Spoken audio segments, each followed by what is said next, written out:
Մալաթիա Սեբաստիա վարչական շրջանի ընդհանուր իրավասության դատարանում այսօր վերսկսվեց Երևանի Սուրբ Երրորդություն եկեղեցու հոգևոր հովիվ Տեր Եսայի Քահանա Արտենյանի հայցի դատաքննությունն ընդդեմ Եհովայի վկաներ կրոնական կազմակերպության անդամ Անդրանիկ Մակվենցյանի։ Նախորդ նիստին ամբաստանյալի շահերը Արթուր Մարտիրոսյանից բացի պաշտպանում էր Շենհիդ Բրեյդը Կանադայից։ Նա դատավորին ինքնաբացարկի միջնորդություն ներկայացրեց դատը հետաձգելու համար, քանի որ գործի առնչությամբ իրենք բողոք են ներկայացրել Հայաստանի Հանրապետության վճռաբեկ դատարան։ Այսօր դատավոր Տիգրան Պետրոսյանը կողմերին տեղեկացրեց, որ բողոքը վարույթ չի ընդունվել։ Հիշեցնենք, որ ըստ հայցի Եհովայի վկաներ կրոնական կազմակերպության անդամ Անդրանիկ Մակվենցյանն իր ընկերոջ հետ հոգևորություն է իրականացրել Սուրբ Երրորդություն եկեղեցու տարածքում։ Երբ Տեր Եսային պահանջել է դադարեցնել եւ հեռանալ, Եհովայի վկաները հայհոյել են ու սպառնացել։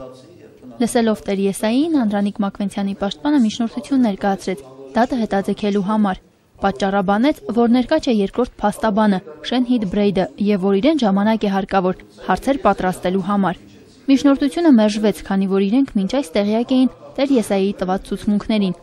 Դատարանը լսեց նաեւ վկա Պարքև Բադոյանին։ Անդրանիկ Մակվենցյանի պաշտպանը Պարքև Բադոյանի ցուցմունքը համարելով կողմնակալ կրկին միջնորդություն ներկայացրեց եւ պահանջեց դատաքննությանը ներգրավել նաեւ գործող վկա Եհովայի վկաներ կրոնական կազմակերպության անդամ Սամվել Գրիգորյանին։ Անդրանիկ Մակվենցյանը դեպքի օրը հենց նրա հետ էր քարոզչություն իրականացրել։ Դատարանը որոշեց անցկացնել ապացույցների հետազոտում, հրապարակել նախաքննության ընթացքում կատարված ցուցմունքներն ու գործում առկա փաստաթղթերը։ Դատական լսումները հետաձգվեցին մինչև նոյեմբերի 21-ը։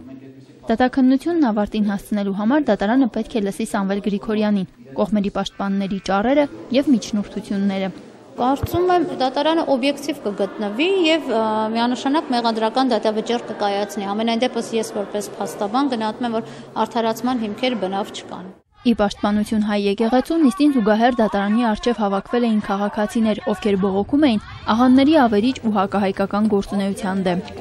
Մենք մի հավատքի, թե ռազմական, թե գաղափարային, ամեն ինչ միազ մի կրոմպ տիլնենք։ Մեզի պետք չի ջլատել։ Բողոքի ակցիայի մասնակիցները օպերայից քայլեցին Հայաստանի Հանրապետության նախագահի նստավայր ու ազգային ժողով, պահանջելով վերահսկել աղանդների գործունեությունը մեր երկրում, երաշխավորել կյանքի ու ազատության իրենց իրավունքների պաշտպանությունը։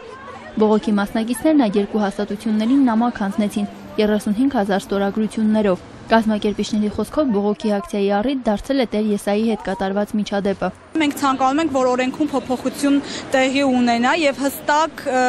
ընդգծվի հոգեվորսություն եզրը, որովհետեւ այսօր հնարավոր չէ ապացուցել, որ անձիկ զբաղվում են հոգեվորսությամբ, կոնկրետ պատիժ սահմանվի հոգեվորսությամբ զբաղվողներին։ Երիտասարդներն ասում են, որ հետևողական են լինելու շարունակելու են ակցիաներն այնքան ժամանակ, մինչև արձագանքեն պատկան մարմինները։